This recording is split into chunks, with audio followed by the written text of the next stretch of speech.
Hey everyone, चलिए आज हम स्टार्ट करते हैं मुस्लिम लीग का गठन और उसका कार्य। तो इसमें पहला क्वेश्चन है, गांधी जी को किसने सावधान किया था कि वो मुस्लिम धार्मिक नेताओं को और इनके अनुयायियों के कट्टरपन को प्रोत्साहित ना करें? तो वो अजमल खां ने किया था। ठीक है, अजमल खां ने क्यों किया था? क्योंकि 1919 से 1922 के दौरान मुस्लिम एकता का टाइम था और ऐसा बहुत टाइम आया जिस पर गांधी जी ने डायरेक्टली मुस्लिमों को सपोर्ट किया था, मुस्लिमों के लिए बहुत बार संघर्ष किया था, उनके लिए आवाज़ उठाई थी। तो अजमल खान जो कि खुद भी एक मुस्लिम थे, पर फिर भी उन्होंने कहा था कि देखिए, आप जो मुस्लिम धार्मिक कट्टरपंथी नेता हैं उनको बहुत ज़्यादा सहयोग ना करें। ठीक है, तो अजमल खान ने किया था। निम्नलिखित में से कौन मुस्लिम लीग के संस्थापक थे? आगा खां और सलीमुल्लाह खां। कौन थे? 30 दिसंबर 1906 को आगा खां और सलीमुल्लाह खां द्वारा की गई थी मुस्लिम लीग की स्थापना। वर्ष 1908 में लंदन में इसकी एक शाखा की स्थापना सैयद अमीर अली द्वारा की गई। तो अगर पूछे कि मुस्लिम लीग की लंदन में स्थापना किसने की थी 1908 में, तो देखो 1906 में तो आगा खां और सलीमुल्लाह ने ए और एस, आगा खां और सलीमुल्लाह ने 30 दिसंबर 1906 को इंडिया में की थी, है ना। लेकिन लंदन में पूछे तो 1908 में की थी। और किसने की थी? सैयद अमीर ने। अरे बहुत अमीर लोग ही तो जाएंगे ना विदेश घूमने, तो सैयद अमीर ने की थी 1908 में। मुस्लिम लीग के प्रथम अध्यक्ष कौन बने? ये भी याद कर लीजिए कि प्रथम अध्यक्ष बने वकार उल मुल्क मुश्ताक हुसैन। बहुत बड़ा नाम था, सबसे पहले इनका नाम एकदम बहुत बड़ा बड़ा नाम था, नवाब वकार उल मुल्क मुश्ताक हुसैन। तो ये बने थे मुस्लिम लीग के पहले अध्यक्ष। मुस्लिम लीग का वार्षिक अधिवेशन कहाँ हुआ था? तो ये कराची में हुआ था 1907 में, जब सूरत स्प्लिट हुआ था। कांग्रेस का सूरत में हुआ था, तो उसमें मुस्लिम लीग का कराची में हुआ था। मुस्लिम लीग के संविधान का मसौदा तैयार करने के लिए एक कमेटी बनाई थी। ठीक है, संविधान को बनाने के लिए, एक मसौदा तैयार करने के लिए एक कमेटी बनाई गई थी, जिसके संयुक्त सचिव कौन थे? नवाब मोहसिन उल मुल्क और वकार उल मुल्क। संयुक्त सचिव कौन थे? मोहसिन उल मुल्क और वकार उल मुल्क नियुक्त किए गए थे। इस कमेटी ने लीग के जो कानून कायदे बनाए थे वे 29 दिसंबर 1907 को कराची में हुए मुस्लिम लीग के वार्षिक अधिवेशन में स्वीकार किए गए। ठीक है, तो संविधान को जो ड्राफ्ट करने के लिए एक कमेटी बनाई गई थी, उसमें दो लोग थे, मोहसिन उल मुल्क और वकार उल मुल्क। ये दो मुल्क लोग थे। और इस कमेटी की रिपोर्ट पे डिस्कशन करने के लिए 1907 को कराची में एक सेशन हुआ था मुस्लिम लीग का वार्षिक अधिवेशन, उसी में इसके बारे में डिस्कशन किया गया था। ठीक है, तो मुस्लिम लीग का 1907 में कहाँ पे हुआ था? कराची में। भारत के मुसलमानों के लिए सर्वप्रथम एक अलग राज्य की मांग करने वाला व्यक्ति कौन था? तो ये थे मोहम्मद इकबाल। भारत के मुसलमानों के लिए सर्वप्रथम एक अलग राज्य की मांग करने वाले व्यक्ति मोहम्मद इकबाल थे। पृथक राज्य पाकिस्तान के विचार का प्रवर्तक भी माना जाता है। इकबाल ने कहा था कि एक बार बस पाकिस्तान बन जाए, फिर उसके बाद हम बताते हैं। इकबाल ने कहा था कि पाकिस्तान के विचार का प्रवर्तक माना जाता है इनको। सर्व इस्लाम की भावना से प्रेरित होकर इकबाल ने 1930 के अखिल भारतीय मुस्लिम लीग के इलाहाबाद अधिवेशन में पृथक राज्य की मांग की थी। तो देखो, सबसे पहले तो याद रखो कि भारत में मुसलमानों के लिए एक अलग राज्य की मांग सबसे पहले किसने की थी? मोहम्मद इकबाल ने की थी, पाकिस्तान के बारे में। इलाहाबाद का 1930 में जो ऑल इंडिया मुस्लिम लीग का अधिवेशन हुआ था, मुस्लिम लीग का 1930 का अधिवेशन कहाँ हुआ था? इलाहाबाद में। ठीक है, उसमें ही इन्होंने एक पृथक राज्य की मांग की थी।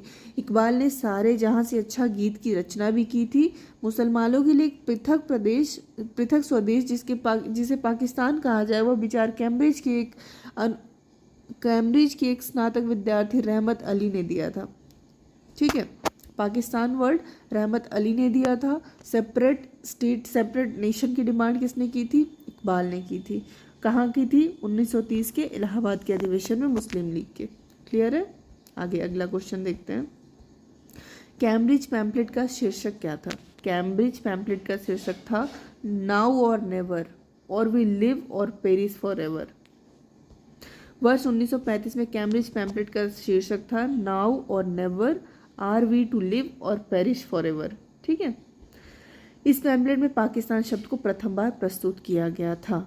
1935 में पाकिस्तान शब्द को सबसे पहले पब्लिश किया गया था इस पत्रिका में, जिसे रहमत अली ने लिखा था। इसको किसने लिखा था? नाउ और नेवर को रहमत अली ने लिखा था, और इसी में पाकिस्तान का पहली बार जिक्र किया गया था। इनके साथ इनके मित्रों जैसे मोहम्मद असलम खां, मोहम्मद सादिक, इनायतुल्लाह, इन लोगों ने पृथक पाकिस्तान का विचार दिया था। राजनीतिक चिंतक मोहम्मद इकबाल को मुसलमानों के लिए पृथक राज्य पाकिस्तान के विचार का प्रवर्तक माना जाता है। सर्व इस्लाम की भावना से प्रेरित होकर इकबाल ने 1930 के अखिल भारतीय मुस्लिम लीग के इलाहाबाद अधिवेशन में कहा था, यदि यह सिद्धांत स्वीकार कर लिया जाए तो भारत के सांप्रदायिक प्रश्न का स्थायी हल भारतीय मुसलमानों को अपने देश में अपनी संस्कृति और परंपराओं के पूर्ण और स्वतंत्र विकास का अधिकार है। मेरी इच्छा यह होगी कि पंजाब, उत्तर पश्चिमी सीमा प्रांत और बलूचिस्तान को मिलाकर। ठीक है, तो ये देखिए, इकबाल ने 1930 में इलाहाबाद के मुस्लिम लीग के अधिवेशन में कहा था कि हम पंजाब, उत्तर पश्चिमी सीमा प्रांत और सिंध को और बलूचिस्तान को मिलाकर एक राज्य बना देंगे। ठीक है, Punjab, North West Frontier Province, Sindh और बलूचिस्तान को मिलाकर ये बना देंगे पाकिस्तान। ठीक है, निम्नलिखित में मुस्लिम लीग के किस अधिवेशन में दो राष्ट्र के सिद्धांत का प्रतिपादन हुआ? तो लाहौर अधिवेशन 1940 में। दो राष्ट्र के सिद्धांत का प्रतिपादन लाहौर अधिवेशन 1940 में हुआ। मार्च 1940 ईस्वी में लाहौर का अधिवेशन हुआ था। अपने अध्यक्षीय भाषण में जिन्ना ने कहा कि प्रांतीय स्वायत्तता से यह सिद्ध कर दिया कि भविष्य में मुसलमानों को हिंदू बहुमत के अधीन शासित होना पड़ेगा। इसलिए जिन्ना ने यह भी घोषणा की कि किसी भी दृष्टिकोण से मुसलमान अल्पसंख्यक नहीं वरन एक राष्ट्र हैं और एक राष्ट्र के लिए एक भौगोलिक क्षेत्र, राज्य और स्वदेश आवश्यक है। इस अधिवेशन में प्रसिद्ध पाकिस्तान प्रस्ताव पारित किया गया था, जिनका मुख्य आधार यह था कि भारत के लिए कोई संविधान मुसलमानों को उस समय तक स्वीकार्य नहीं होगा जिसके भारत के पूर्व और पश्चिम के मुसलमान बहुल क्षेत्रों को एक स्वतंत्र और सार्वभौम राज्य के रूप में स्वीकार न किया जाए। ठीक है, 1940 में तो क्या हुआ था, देखिए 1940 में लाहौर अधिवेशन होता है। जिन्ना ने उस समय दो राष्ट्र की बात की थी। उन्होंने पाकिस्तान प्रस्ताव भी यहाँ पे, पाकिस्तान रेजोल्यूशन भी यहाँ पे पास किया था। इसके पहले हमने क्या देखा था कि पहली बार पाकिस्तान शब्द और द्विराष्ट्र की बात कहाँ पे की गई थी ना। सर्वप्रथम एक अलग राज्य मांगने वाला व्यक्ति कौन था? मोहम्मद इकबाल था। ठीक है, और ये कहाँ कहा गया था? इकबाल ने 1930 के अखिल भारतीय मुस्लिम लीग में पृथक राज्य की मांग की थी। ठीक है, और पाकिस्तान द्विराष्ट्र की बात कहाँ पे क्लियर हो गई थी? 1940 के मुस्लिम लीग के अधिवेशन में जिन्ना ने करवाई थी। निम्नलिखित में से मुस्लिम लीग के किस अधिवेशन में जिन्ना ने अभिव्यक्त किया था कि एक राष्ट्र की किसी परिभाषा के अनुसार मुस्लिम एक राष्ट्र है? तो ये हमने अभी पढ़ा कि लाहौर अधिवेशन 1940 में। ठीक है, अगला क्वेश्चन है, वो कौन सी तिथि थी जब मुस्लिम लीग ने पाकिस्तान दिवस मनाया था? 23 मार्च 1943। 1942 के भारत छोड़ो आंदोलन के नेताओं को अंग्रेजी सरकार ने दमन चक्र चलाकर जेलों में बंद कर दिया था। ठीक है, 1942 में सारे नेताओं को जेल में बंद कर दिया गया, लेकिन जिन्ना के नेतृत्व में मुस्लिम लीग ने ही 23 मार्च 1943 को पाकिस्तान दिवस मनाया तथा सभी मुसलमानों को कहा कि पाकिस्तान ही मुसलमानों का राष्ट्रीय उद्देश्य है। ठीक है, तो अब कोई बात समझ में आई? 23 मार्च 1943 को। 1942 में आपका क्विट इंडिया मूवमेंट चल रहा था। उस टाइम पे सारे नेताओं को जेल में बंद कर दिया था। उसके बाद क्या हुआ, इधर जिन्ना अपना 23 मार्च 1943 को पाकिस्तान डे मना रहे थे। ठीक है, पाकिस्तान दिवस मना रहे थे 23 मार्च 1923 को। निम्नलिखित में से कौन सी तिथि मुस्लिम लीग ने सीधे कार्यवाही दिवस हेतु सुनिश्चित की थी? तो ये थी 16 अगस्त 1946। 16 अगस्त 1946 को डायरेक्ट एक्शन डे या फिर सीधी कार्यवाही दिवस के रूप में जाना जाता है। देखो, वायसराय के अंतरिम सरकार के फैसले को नामंजूर करते हुए मुस्लिम लीग ने स्वतंत्र पूर्ण प्रभुता संपन्न पाकिस्तान राज्य की स्थापना के लिए सीधी कार्यवाही के लिए तैयार हो गई। ठीक है, डायरेक्ट एक्शन डे के लिए कौन तैयार हो गया था? कांग्रेस। 16 अगस्त 1946 को लीग ने डायरेक्ट एक्शन डे की शुरुआत कर दी, जिसका उद्देश्य सांप्रदायिक दंगे फैलाना तथा आतंक का माहौल बनाना था। ठीक है, दंगे के दौरान लगभग 6000 लोग मारे गए और 20,000 लोग या तो घायल हुए या उनके साथ बलात्कार किया गया। तो जो 16 अगस्त 1946 को डायरेक्ट एक्शन डे मनाया गया था, उसमें बहुत लोगों की जानें गई हैं। ठीक है, ये चीज़ें याद रखिएगा। निम्नलिखित मुस्लिम लीग ने मुक्ति दिवस कब मनाया था? तो 1939 में, जब प्रांतों में कांग्रेस मंत्रिमंडलों ने त्यागपत्र दे दिया। ठीक है, कांग्रेस मंत्रिमंडल ने त्यागपत्र दे दिया तो मुस्लिम लीग को एक अपॉर्चुनिटी मिली, इसलिए वो खुश होके उन्होंने मुक्ति दिवस मनाया था। कब? 1939 में, 22 मार्च 1939 को। देखिए वहाँ पे 23 मार्च 1943 को क्या हुआ था, याद करिए। 23 मार्च 1943 को पाकिस्तान दिवस मनाया था, है ना। 23 मार्च 1943 को पाकिस्तान दिवस मनाया था। 16 अगस्त 1946 को डायरेक्ट एक्शन डे था और फिर से 22 मार्च 1939 को मुस्लिम लीग द्वारा मोहम्मद जिन्ना के नेतृत्व में मुक्ति दिवस कांग्रेस के प्रांतीय मंत्रिमंडलों के त्याग पक्ष के उपलक्ष्य में मनाया गया। ठीक है, त्यागपत्र का निर्णय वायसराय द्वारा भारतीयों से बिना पूछे द्वितीय विश्व युद्ध में भारत को शामिल करने का था। तो देखो 22 मार्च 1939 को आपके जिन्ना ने मुक्ति दिवस मनाया था। जिन्ना ने मुक्ति दिवस मनाया था, क्यों? क्योंकि कांग्रेस मंत्रिमंडल ने त्यागपत्र दे दिया था, इसलिए क्योंकि सेकेंड वर्ल्ड वॉर में इंडियन से बिना पूछे उनको इन्वॉल्व कर लिया गया था। ठीक है, तो इसका आंसर होगा 22 मार्च 1939 को मुक्ति दिवस मनाया गया। लीग ने कांग्रेस के मुस्लिम जनता के साथ मिलकर उद्देश्य पूर्ति में लगाने के अधिकार को मानने से मना कर दिया। क्या है? लीग ने कांग्रेस की मुस्लिम जनता के साथ मिलकर उद्देश्य पूर्ति में लगने से के अधिकार को मानने से मना कर दिया। ऐसा रीज़न है कि वैसा अधिकार अकेली मुस्लिम लीग का ही था। ठीक है, तो इसमें आंसर ए सही है परंतु आर गलत है। इसका एक्सप्लेनेशन देख लेते हैं। मुस्लिम लीग ने कांग्रेस के मुस्लिम जनता के साथ मिलकर राष्ट्रीय उद्देश्य पूर्ति में शामिल करने मुस्लिम लीग ने अस्वीकार कर दिया। मुस्लिम लीग ने कहा कि हम कांग्रेस तुम्हारे साथ मिलकर कुछ भी नहीं करेंगे। इसलिए क्या हुआ कि जो लीग है वो कांग्रेस, क्योंकि जो लीग है वो कांग्रेस को सवर्ण हिंदुओं की संस्था मानती थी, जबकि कांग्रेस एक धर्मनिरपेक्ष राजनीतिक संस्था थी जिसका उद्देश्य स्वतंत्रता प्राप्त करना था। लेकिन मुस्लिम लीग अपने आप को मुसलमानों का वास्तविक प्रतिनिधि मानती थी। उसका दावा था कि वही मुस्लिमों की एकमात्र प्रतिनिधि है।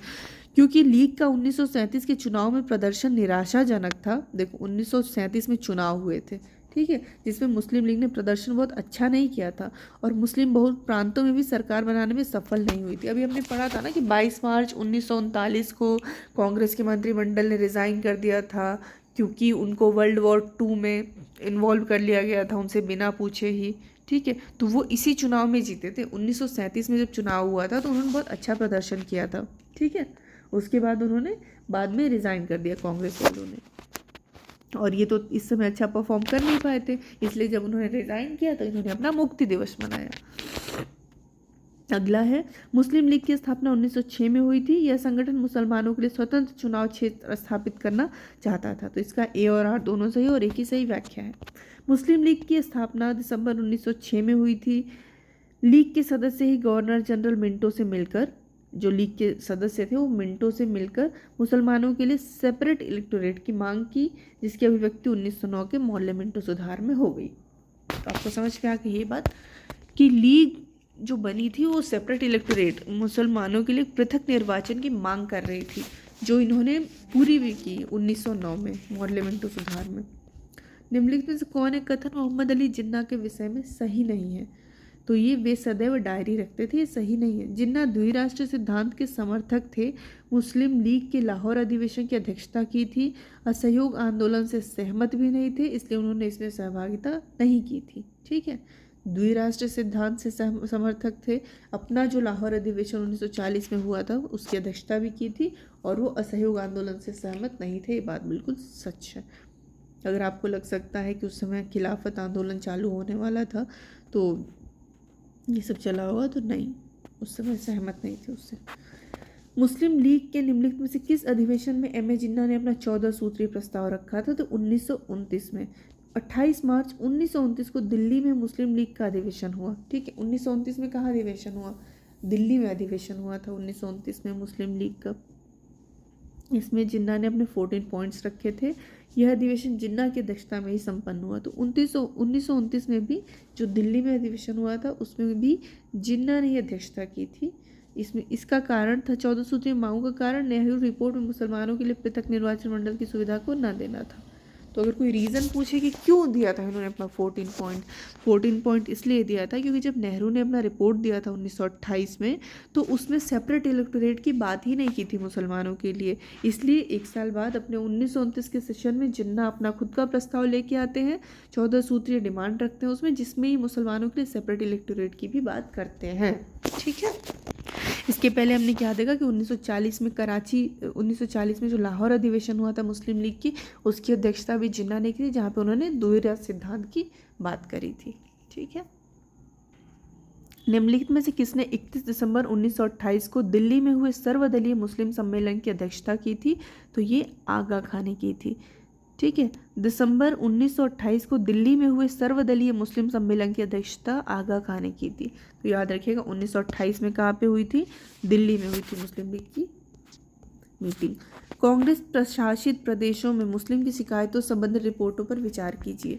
ठीक है, कांग्रेस प्रशासित प्रदेशों में मुस्लिम की शिकायतों से रिलेटेड कौन कौन सी रिपोर्ट है? Pirpur report, Shareef report, Muslim sufferings under Congress rule. इनको सही कालक्रम में लगाना है, तो इसका 1 2 3 देखिए हम याद कर लेते हैं। पीरपुर रिपोर्ट 1938 में आया था, जो कि राजा सैयद मोहम्मद मेहदी। शरीफ रिपोर्ट कब आया था? 1939 में। और मुस्लिम sufferings under Congress rule report 1940 में मौलवी फजल उल हक द्वारा तैयार और प्रस्तुत की गई। इन समितियों का उद्देश्य कांग्रेसी मंत्रिमंडल वाले प्रांतों में मुसलमानों के साथ हुए अन्याय की जांच करना था। इन रिपोर्टों में मुसलमानों पर अत्याचारों की झूठी कहानियां गढ़ ली गई थी।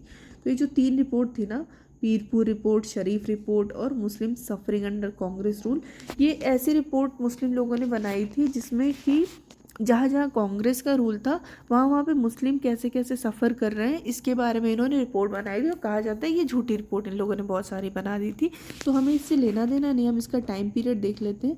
तो पीरपुर की रिपोर्ट 1938 में सैयद मोहम्मद मेहदी, ठीक है, पीरपुर मेहदी, शरीफ द्वारा। और मुस्लिम सफरिंग अंडर कांग्रेस रूल ये मौलवी फजल उल हक ने तैयार की। ठीक है, 38, 39, 40। 38 में पीरपुर, 39 में शरीफ और मुस्लिम सफरिंग अंडर कांग्रेस रूल 1940 में। ठीक है, ये तीनों डेट याद कर लीजिएगा, ये 1, ये 2, ये 3। ठीक है, देखिए किस अधिवेशन में मुस्लिम लीग ने बांटो और छोड़ो का नारा दिया था? तो एक कराची अधिवेशन 1943 में कराची अधिवेशन हुआ था। इसमें मुस्लिम लीग ने बांटो और छोड़ो का नारा दिया था।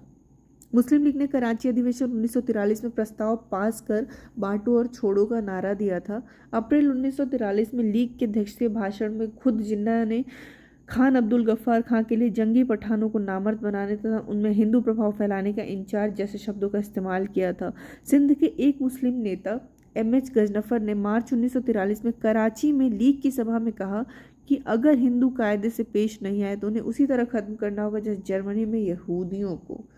ठीक है, तो आप ये कहानी छोड़िए, आप बस ये याद रखिए कि किस अधिवेशन में मुस्लिम लीग ने बांटो और छोड़ो का नारा दिया था? तो ये कराची अधिवेशन 1943 में। ठीक है, कराची अधिवेशन 1943 में बांटो और छोड़ो का नारा दिया था।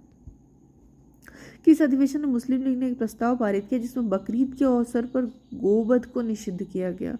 1919 में मुस्लिम लीग के अमृतसर अधिवेशन में। देखो 1919 में मुस्लिम लीग का भी अमृतसर में ही अधिवेशन हुआ था। ठीक है, और उस समय याद है जलियांवाला बाग भी अमृतसर में हुआ था 1919 में। तो मुस्लिम लीग का अधिवेशन वहीं पर हुआ था।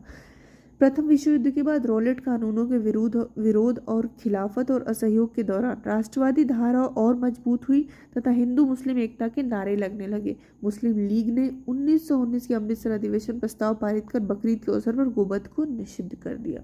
कब किया? 1919 में मुस्लिम लीग का अधिवेशन हुआ, उसमें गौ हत्या को निषिद्ध कर दिया इन्होंने। मौलाना आज़ाद को किसने कांग्रेस के धर्मनिरपेक्षवाद का मुखौटा कहा था? जिन्ना ने कहा था। ठीक है, जिन्ना ने धर्मनिरपेक्षवाद का मुखौटा कहा था उनको। 1909 के इंडियन काउंसिल एक्ट में व्यवस्था की गई थी, तो ये था आपके सांप्रदायिक प्रतिनिधित्व की। याद है आपको 1906 में जो मुस्लिम लीग बनी थी वो मिंटो से बात करने गए थे सेपरेट इलेक्टोरेट के लिए। जिन्ना ने भी अपने 14 पॉइंट इसीलिए दिए थे 1929 में, क्योंकि 1928 में जो नेहरू रिपोर्ट आई थी उसमें उसके सेपरेट इलेक्टोरेट की बात नहीं की गई थी। तो देखो इसमें क्या लिखा है कि 1909 की इंडियन काउंसिल एक्ट, जिसे मॉर्ले मिंटो सुधार के नाम से भी जाना जाता है, इसमें सांप्रदायिक प्रतिनिधित्व अर्थात मुसलमानों के लिए पृथक निर्वाचन क्षेत्र तथा पृथक मताधिकार की व्यवस्था की। ऐसा कर अंग्रेज हिंदू मुस्लिम एकता में फूट डालकर अपना राजनीतिक हित साधना चाहते थे। प्रांतों में द्वैध शासन की व्यवस्था, देखो प्रांतों में दायर की भारत शासन अधिनियम 1919 द्वारा तथा प्रांतीय स्वायत्तता भारत शासन अधिनियम 1935 द्वारा लागू किया था। प्रांतों में दायरकी 1919 में तथा प्रांतीय स्वायत्तता प्रोविंशियल ऑटोनॉमी 1935 में लागू की गई थी। ठीक है, ये क्रोनोलॉजी सेट करनी है तो देख लेते हैं। मुसलमानों के लिए पृथक निर्वाचन मंडल की व्यवस्था 1909 में हुई थी। मुस्लिम लीग का जन्म 1906 में हुआ था। डायरेक्ट एक्शन डे हमें याद है 1946 में हुआ था। और मुस्लिम लीग द्वारा पाकिस्तान प्रस्ताव पारित किया जाना ये 1940 में हुआ था। देख लेते हैं। Direct action day 1946, Pakistan day 1940, पृथक निर्वाचन मंडल 1909 और मुस्लिम लीग 1906। ठीक है, मुस्लिम लीग ने पाकिस्तान प्रस्ताव कब पारित किया था? तो 1940 में। 1940 में पारित किया गया था। 22 से 23 मार्च 1940 को लाहौर अधिवेशन में पारित किया गया था। मोहम्मद अली जिन्ना ने इसकी अध्यक्षता की थी। पाकिस्तान की मांग को पहली बार आंशिक मान्यता 1942 के क्रिप्स प्रस्ताव में मिली। तो अगर कोई पूछे कि पाकिस्तान की डिमांड को मान्यता कब मिली थोड़ी बहुत, तो 1942 में जो क्रिप्स मिशन आया था उसमें मिली। ठीक है, तो ये मुस्लिम लीग के बारे में PYQs खत्म होते हैं। अभी हम अगला चैप्टर देखेंगे, दिल्ली दरबार और बंगाल विभाजन का निरस्तीकरण। चलिए स्टार्ट करते हैं। दिल्ली दरबार और बंगाल विभाजन का निरस्तीकरण। बंगाल का एकीकरण किस सन में संपन्न हुआ था? तो ये 1912 में। ठीक है, एनुलेशन और पार्टीशन 1912 में हुआ था। ब्रिटिश सम्राट जॉर्ज पंचम के स्वागत में आयोजित किसके स्वागत में हुआ था? जॉर्ज पंचम, जो ब्रिटिश के राजा थे, वो आने वाले थे, इसलिए दिल्ली दरबार लगा था। 12 दिसंबर 1911 को सम्राट ने बंगाल विभाजन को रद्द कर दिया। सम्राट ने रद्द किया था। ठीक है, बंगाल का एकीकरण 1912 में संपन्न हो गया। इस समय लॉर्ड हार्डिंग द्वितीय भारत के वायसरॉय थे। ठीक है, इस समय कौन था? Lord Hardinge. और इस वर्ष ही भारत की राजधानी कलकत्ता से दिल्ली आ गई। तो अब हमारी जो राजधानी अभी दिल्ली है वो कब से है? 1912 से है। कैपिटल ट्रांसफर हुआ है 1912 से। ठीक है, ब्रिटिश राज्य के दौरान दिल्ली दरबार में किंग जॉर्ज द्वारा भारत की कलकत्ता से दिल्ली लाने का ऐलान कब किया गया था? तो ये 1911 में ही कर दिया गया था। आई है 12 में, पर ऐलान कर दिया गया था 1911 में ही। 1912 को कलकत्ता की जगह भारत की राजधानी नई दिल्ली को बनाया गया। और दिसंबर 1911 में ब्रिटिश सम्राट जॉर्ज पंचम और महारानी कैथरीन मेरी के भारत आगमन पर प्रथम बार दिल्ली दरबार का आयोजन हुआ था। ठीक है, इस समय हुआ था। अगला क्वेश्चन देखिए, 2 ही क्वेश्चन थे इससे रिलेटेड। अब लखनऊ समझौता से रिलेटेड क्वेश्चन है। कांग्रेस और लीग समझौता, जिसको कि लखनऊ पैक्ट भी बोलते हैं, किसके संयुक्त प्रयासों से संपन्न हो पाया? तो ये थे जिन्ना और तिलक। कांग्रेस लीग समझौता 1916 में मोहम्मद अली जिन्ना और तिलक के संयुक्त प्रयासों से संपन्न हो सका। एनी बेसेंट की भी भूमिका महत्वपूर्ण थी। ठीक है, जिन्ना और तिलक के अलावा एनी बेसेंट की भी भूमिका इसमें महत्वपूर्ण थी, इसलिए इसे लखनऊ समझौता भी कहा जाता है। ये लखनऊ में हुआ था, इसलिए इसे लखनऊ समझौता कहा जाता है। एक महत्वपूर्ण धारणा यह भी थी कि इसमें उग्रवादियों को, जिन्हें 9 वर्ष पूर्व 1907 कांग्रेस के निष्कासित कर दिया गया था, कांग्रेस में पुनः प्रवेश दिया गया। 1916 कांग्रेस अधिवेशन के अध्यक्ष AC मजूमदार थे। ठीक है, देखिए 2-3 चीज़ें हुई थी। लखनऊ पैक्ट में कांग्रेस और लीग एक साथ आई थी। 1907 का जो सूरत स्प्लिट हुआ था, ठीक है, 1907 में जो सूरत स्प्लिट हुआ था उस समय शायद अध्यक्ष रास बिहारी घोष थे। तो उस समय जो एक्सट्रीमिस्ट और मॉडरेट सेपरेट हुए थे ना लखनऊ समझौते में, और लखनऊ में जब 1916 में मीटिंग होती है तो जो मॉडरेट और एक्सट्रीमिस्ट थे वो फिर से एक साथ आ गए थे। ठीक है, तो ये एक इसकी इम्पॉर्टेंट बात थी। स्वराज मेरा जन्मसिद्ध अधिकार है और मैं इसे लेकर रहूँगा, ये लखनऊ सेशन में बात हुई थी 1916 के। ठीक है, अब देखिए किसने की थी? तिलक ने की थी। ये तो आप सबको बचपन से ही पता होगा कि तिलक ने की थी। स्वराज मेरा जन्मसिद्ध अधिकार है, मैं इसे लेकर रहूँगा। इन दोनों तिलक और एनी बेसेंट के प्रयासों से मुस्लिम लीग में समझौता हुआ, जिसे लखनऊ समझौता कहा जाता है या कांग्रेस लीग पैक्ट भी कहा जाता है। मदन मोहन मालवीय ने इस समझौते का विरोध किया था। ये इंपॉर्टेंट पॉइंट है कि आपको याद रखना है कि मदन मोहन मालवीय ने इस समझौते का विरोध किया था। ठीक है, इसी अधिवेशन में नरम दल और गरम दल पुनः एक हो गए। अभी हमने बताया ना कि मॉडरेट्स और एक्सट्रीमिस्ट फिर से एक हो गए, तो इसी अधिवेशन में हुए थे 1916 के लखनऊ के अधिवेशन में। अगला देखिए, इंडियन नेशनल कांग्रेस और मुस्लिम लीग के बीच मतैक्य का काल निम्नलिखित से कौन प्रदर्शित करता है? 1916 से 1922 तक सब कुछ इन दोनों के बीच ठीक चला था, लीग और कांग्रेस के बीच। 16 में तो समझौता हुआ था, तो 16 में स्टार्ट ही हुआ था, 22 तक सब कुछ इनके बीच ठीक ठीक चला था। ठीक है। कांग्रेस द्वारा लीग ने, देखो कांग्रेस ने सेपरेट इलेक्टोरेट की बात की थी, जिसको लीग ने सेपरेट इलेक्टोरेट की बात की थी, जिसको कांग्रेस ने अस्वीकार कर दिया था। खिलाफत आंदोलन और असहयोग आंदोलन में भी इन दोनों दलों के नेताओं ने साथ मिलकर ब्रिटिश हुकूमत का सामना किया था। कांग्रेस द्वारा लीग के पृथक निर्वाचन की मांग को स्वीकार कर लिया गया था, ना कि अस्वीकार। ठीक है, स्वीकार किया था। फिर इन लोगों ने खिलाफत और असहयोग में भी एक साथ काम किया। खिलाफत आंदोलन का नेतृत्व भी महात्मा गांधी जी को सौंप दिया गया, लेकिन 1922 में जो चौरी चौरा कांड हुआ था, इसके कारण असहयोग आंदोलन को स्थगित करना पड़ा और इसके साथ ही कांग्रेस व लीग के मध्य हुआ समझौता भंग हो गया और पुनः लीग अपने पुराने सांप्रदायिक रास्तों की तरफ मुड़ गई। तो देखिए, आपको याद रखना होगा कि 1916 से 1922 तक कांग्रेस और लीग के बीच सब कुछ अच्छा था, लेकिन 22 में क्या हो गया कि चौरी चौरा में एक कांड होता है, जिसके कारण असहयोग आंदोलन को, नॉन कोऑपरेशन जो की है, उसको गांधी जी ने स्थगित कर दिया था, जिसकी वजह से लीग को बड़ा बुरा लगा। तो फिर से बोली कि हम तुम्हारे साथ नहीं रहेंगे, मैं फिर से अपने सांप्रदायिक रास्तों की तरफ वो मुड़ गई। ठीक है,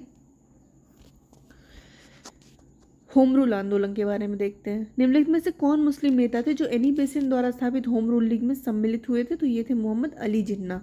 जिन्ना किस में हुए थे? जिन्ना हुए थे बेसेंट वाले में। इंडियंस के साथ तो ये रहेंगे नहीं, इसलिए वो एनी बेसेंट के साथ हो गए। होम रूल का अर्थ ऐसी स्थिति से जिसमें किसी देश का शासन वहाँ के स्थानीय नागरिकों के द्वारा ही चलाया जाए। इस प्रकार का आंदोलन 1870 से 1907 ईस्वी तक आयरलैंड में भी चलाया गया था। एनी बेसेंट और तिलक के नेतृत्व में चलाया गया भारत में। 1916 में मद्रास में होम रूल लीग की स्थापना की। तिलक ने बेलगांव में 28 अप्रैल 1916 को स्थापना की। ठीक है, 28 अप्रैल को पूना के बेलगांव में तिलक ने की और सितंबर 1916 में मद्रास में एनी बेसेंट ने की। तो पहले किसका बना था? पहले तिलक का बना था अप्रैल में। ठीक है, उसके बाद सितंबर में एनी बेसेंट का बना। इसी आंदोलन के समय तिलक को लोकमान्य तिलक का विशेषण प्रदान किया गया था। तो तिलक, लोकमान्य तिलक कब बने थे? अपने होम रूल आंदोलन के दौरान। किसने कहा था कि मैं तो एक भारतीय नगाड़ा हूँ जिसका कार्य सोते हुए को जगाना, ताकि वो अपनी मातृभूमि के लिए जागे? ये एनी बेसेंट ने कहा था कि मैं एक भारतीय नगाड़ा हूँ। एनी बेसेंट पहली महिला थी जिन्होंने कांग्रेस की अध्यक्षता की 1917 के अधिवेशन में। ठीक है, कब की थी एनी बेसेंट? 1917 के कलकत्ता अधिवेशन की अध्यक्षता एनी बेसेंट ने की। 1916 में होम रूल आंदोलन चलाया गया। इनका कहना था कि मैं तो एक भारतीय नगाड़ा हूँ। ठीक है, तो ये याद रखिएगा इसमें कि एनी बेसेंट ने 1917 के कलकत्ता अधिवेशन की अध्यक्षता की थी।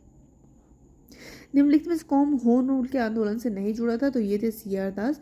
तिलक ने 28 अप्रैल 1916 को होम रूल लीग की स्थापना की। इसके पहले अध्यक्ष जोसेफ बैप्टिस्टा थे और सचिव कौन थे इसके? केलकर। ठीक है, तो आप तीन लोगों को याद करिए। तिलक की होम रूल लीग बनी, अध्यक्ष कौन थे? जोसेफ बैप्टिस्टा, और सचिव कौन थे? केलकर। एनी बेसेंट ने all India home rule league की स्थापना की। इनके सचिव कौन थे? George Arundale. होम रूल आंदोलन में सुब्रमण्यम अय्यर ने सबसे प्रमुख भूमिका निभाई। एनी बेसेंट के होम रूल में सप्रू थे, मोतीलाल नेहरू थे, जबकि CR दास इससे अलग रहे और आगे चलकर स्वराज पार्टी की स्थापना की। ठीक है, तो आप ये चीज़ें ध्यान रखिएगा कि हमने अभी बताया ना कि 28 अप्रैल 1916 को तिलक की लीग बनी, तिलक का बना था, और सितंबर में एनी बेसेंट का बना था। एनी बेसेंट वाले में जिन्ना भी थे, उस समय हमने याद किया था। सुब्रमण्यम अय्यर जो थे वो प्रमुख नेता थे इसके, उन्होंने बहुत योगदान किया। सुब्रमण्यम अय्यर के अलावा सप्रू, मोतीलाल नेहरू ये लोग भी थे, लेकिन CR दास नहीं थे। सप्रू थे, CR दास नहीं थे। ठीक है, और जो उनकी क्या नाम है इनका, तिलक की जो लीग बनी थी उसमें जोसेफ बैप्टिस्टा अध्यक्ष थे और सचिव केलकर थे। ठीक है, होम रूल लीग के संबंध में निम्नलिखित में से क्या आ सकते हैं? तो ये तिलक और बेसेंट के मतभेदों के उपरांत भी दोनों लीग बनी रही। तिलक और बेसेंट के मतभेदों के उपरांत भी दोनों लीग बनी रही। आयरलैंड में सबसे पहले स्टार्ट हुआ था होम रूल। इस आंदोलन की शुरुआत वहीं से हुई थी। इन दोनों द्वारा होम रूल लीग की स्थापना की गई थी तथा इनके कार्यक्षेत्र अलग अलग निर्धारित थे। दोनों के उद्देश्य भारत के लिए स्वशासन की स्थापना करना था। प्रथम विश्व युद्ध के दौरान आंदोलन जो भारत में लोकप्रिय हुआ था वो कौन था? होम रूल लीग था। ठीक है, 1914 से 18 में इस समय होम रूल लीग ही। निम्नलिखित में से कौन एक महात्मा गांधी के नेतृत्व चलाने वाला आंदोलन नहीं था? तो इसमें कौन सा नहीं था? होम रूल अभी हम पढ़ ही रहे हैं कि एनी बेसेंट तो तिलक ने चलाया था, इसमें वही उसके बारे में लिखा हुआ है। श्रीमती एनी बेसेंट ने ब्रिटिश शासन के विरुद्ध होम रूल आंदोलन संगठित किया था। वह एक नारे के आधार पर सभी वर्गों के लोगों को संगठित करना चाहती थी। ठीक है, तो दोनों सही और सही व्याख्या भी करता है। 1916 में होम रूल लीग की स्थापना की थी, जनसभाएं की, सम्मेलन आयोजित किए। उनकी मांग थी कि जिस तरह से गोरे उपनिवेशों में वहाँ की जनता को अपना सरकार बनाने का अधिकार दिया है, भारतीय जनता को भी स्वशासन का अधिकार मिले। होम रूल की मांग पूरी तरह धर्मनिरपेक्षता पर आधारित थी। ठीक है, जनता के हितों के लिए काम करना वो हमारे लिए पराया नहीं है। यह परायेपन का धर्म या व्यवसाय से कोई रिश्ता नहीं है, यह सीधे साधे हितों से जुड़ा प्रश्न है। ठीक है, देखो, भावी राष्ट्रीय आंदोलन के लिए जुझारू योद्धा तैयार किया। होम रूल आंदोलन ने क्या किया कि उत्तर प्रदेश, गुजरात, सिंध, मद्रास, मध्य प्रांत और बरार जैसे अनेक नए क्षेत्रों को राष्ट्रीय आंदोलन में शामिल किया। अतः कथन व कारण दोनों सही है। ठीक है, तो आपको ये क्वेश्चन याद रखना पड़ेगा कि श्रीमती बेसेंट ने ब्रिटिश शासन के विरुद्ध होम रूल आंदोलन स्टार्ट किया और वह एक नारे के आधार पर सभी वर्गों को संगठित करना चाहती थी। ये बात सच है, आपको ये गलत लग सकता है दूसरा, लेकिन सही है। होम रूल आंदोलन का मुख्य ध्येय क्या था? तो ये था भारत में ब्रिटिश साम्राज्य के अंदर स्वशासन प्राप्त करना। ब्रिटिश साम्राज्य से सेपरेट नहीं, ब्रिटिश साम्राज्य के अंदर स्वशासन प्राप्त करना, ये होम रूल का उद्देश्य था। ठीक है, होम रूल से इतने ही क्वेश्चन थे। अभी गांधीवादी युग का प्रारंभ होगा, ये थोड़ा लंबा चैप्टर रहेगा जिसको हम लोग काफ़ी ध्यान से करेंगे, तो इसको हम अगले वीडियो में करेंगे। गांधीवादी युग का प्रारंभ और दक्षिण अफ्रीका से रॉलेट सत्याग्रह तक, क्योंकि एक लंबा चैप्टर है, इसके लिए मैं एक सेपरेट वीडियो लाऊंगी। ठीक है, सो देखते रहिए, इसको रिवाइज करते रहिए। Thanks for watching.